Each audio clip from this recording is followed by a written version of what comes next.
Hey everyone, it's Luna, and today I wanted to talk about something that I think is just so cool, which is the scientific evidence for auras. On my channel, and even my old channel, which you can see these videos still on my channel, my current channel page, I've made videos about the scientific evidence for chakras and aromatherapy using essential oils and water memory, life after death, crystal energy, and the law of attraction. So I figured it was only fitting that I do a video talking about the scientific evidence for auras. So if you don't know much about auras, they're a spiritual concept in which there's an energy field surrounding our bodies that has certain colors to it and certain layers of color.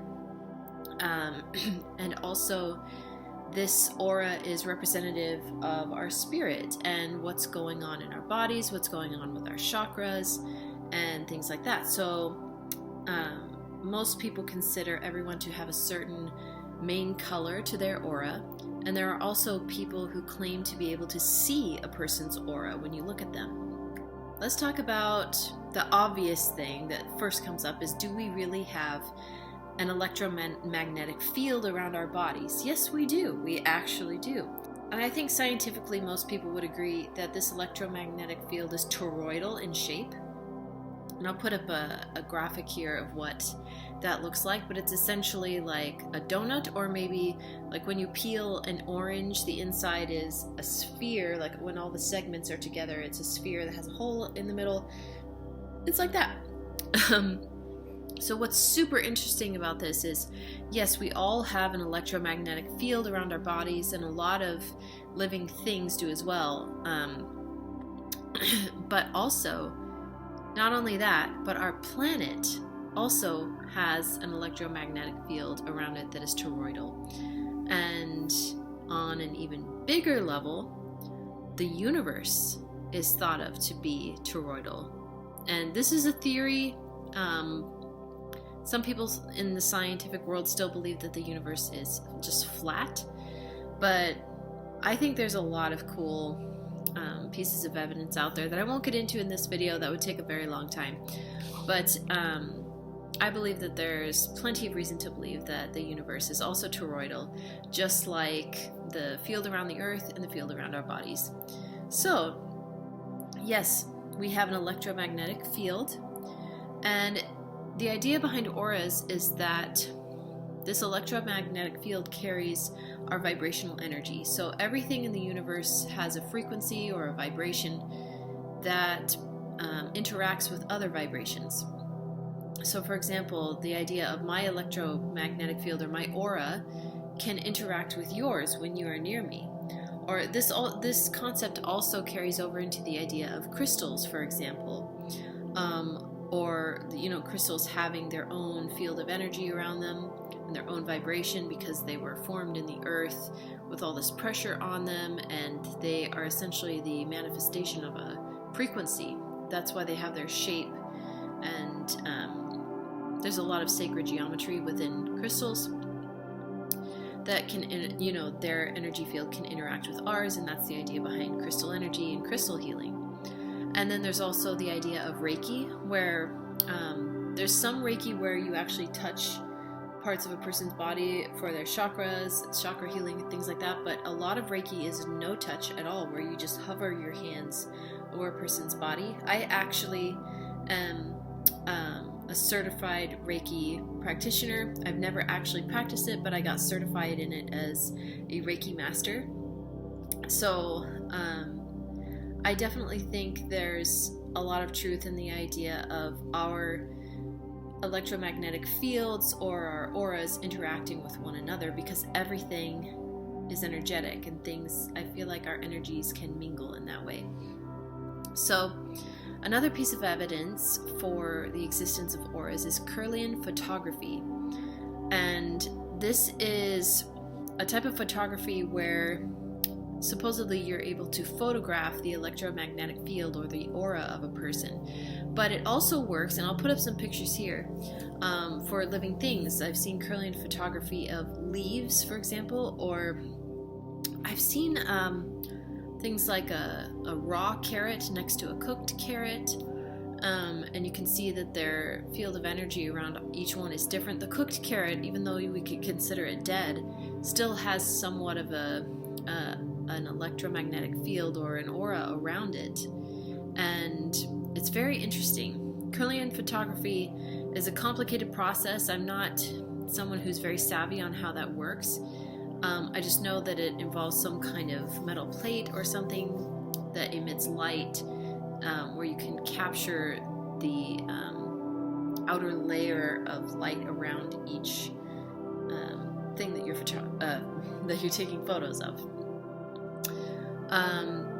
Kirlian photography is a bit controversial. There's not a whole lot of people in the scientific world, for example, that would consider that proof of auras, but I do think it's interesting. It's an interesting process to see.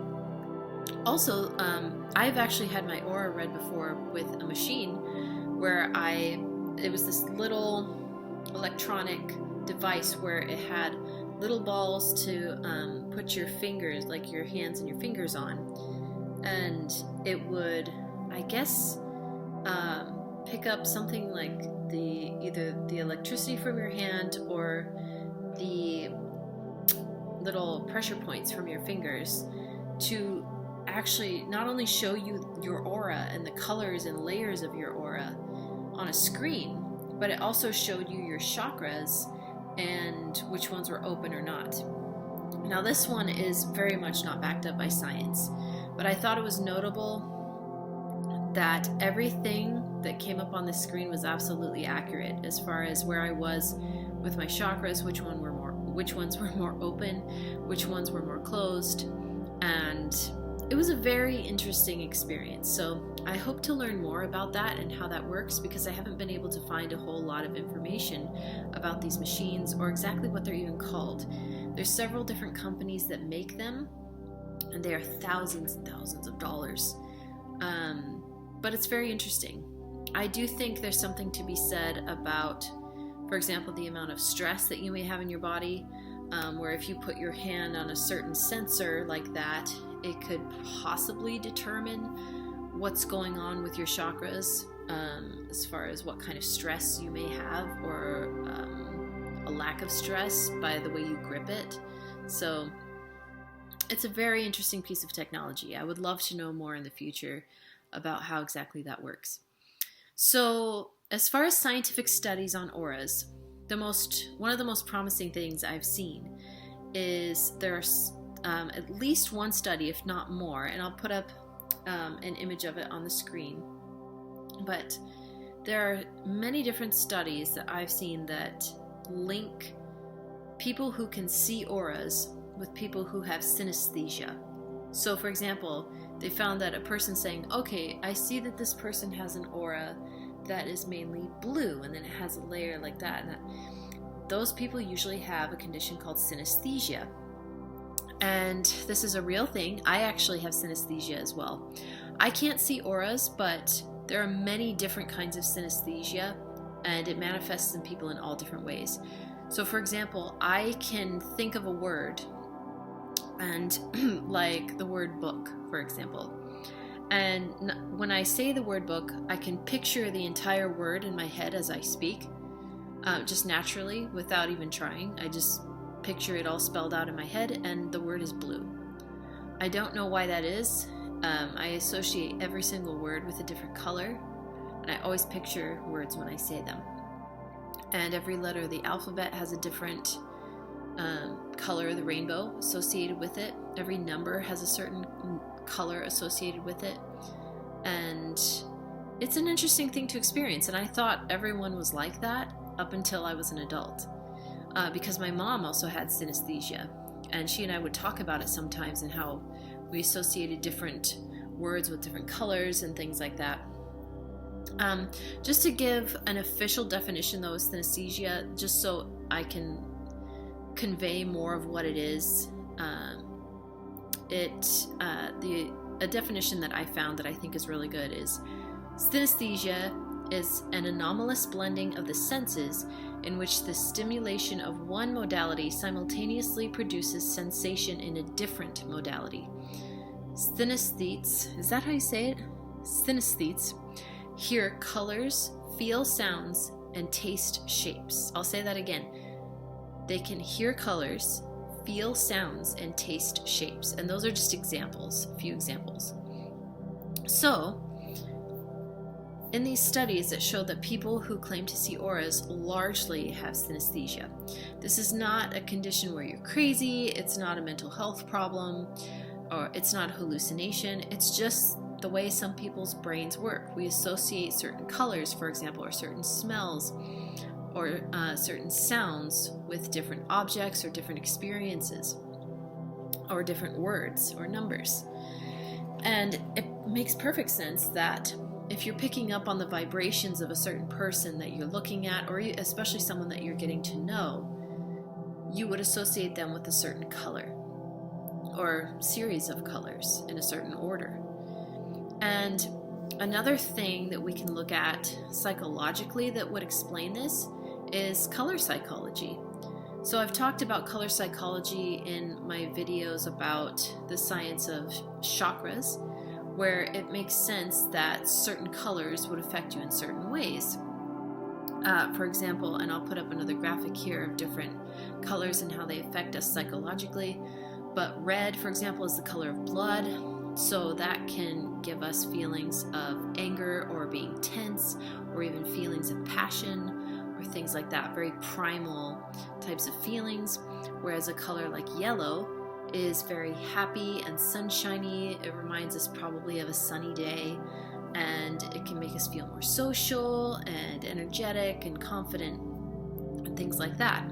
So it makes sense where if you were to meet someone, for example, who is very upbeat and bubbly and confident, you would probably, if you have synesthesia and you can see people's auras, for example, you would probably see yellow somewhere in that person's aura, or think that you did.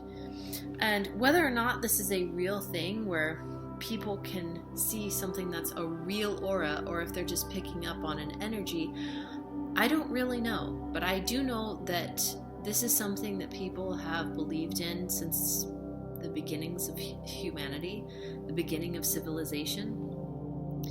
And auras are something that are in so many different cultures and religions from ancient times. And I feel like there is something to it, and that's why I felt like it was worth talking about today.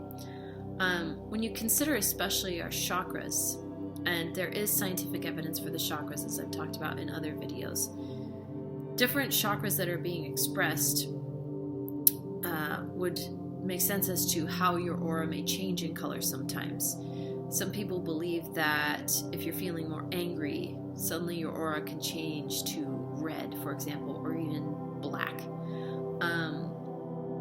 It's a very interesting topic, and for me, the two biggest scientific evidences for auras are the idea that the electromagnetic fields around our bodies are real, and they do interact with one another on a certain level of frequency and vibration. And also the idea that people who can see auras have the gift of synesthesia. And I do see that as a spiritual gift. It's not just a fluke. It's not just like someone's brain working incorrectly. And even in psychology, they don't look at synesthesia like it's a problem. It's a phenomenon. It's something that can't exactly be explained, but I think that it actually has a spiritual purpose. So I would love to know in the comments what you think about all this information. Do you think that auras are real? Do you think there's other scientific evidence for them that I haven't covered in this video? Be sure and let me know. And I hope to do a lot more videos on scientific evidence for certain things in spirituality that people find woo-woo or crazy or things like that, because I think that this ancient wisdom that we still have today has plenty of reasons for it that do include scientific and psychological reasons that get overlooked a lot. And be sure and subscribe to this channel for more videos like this.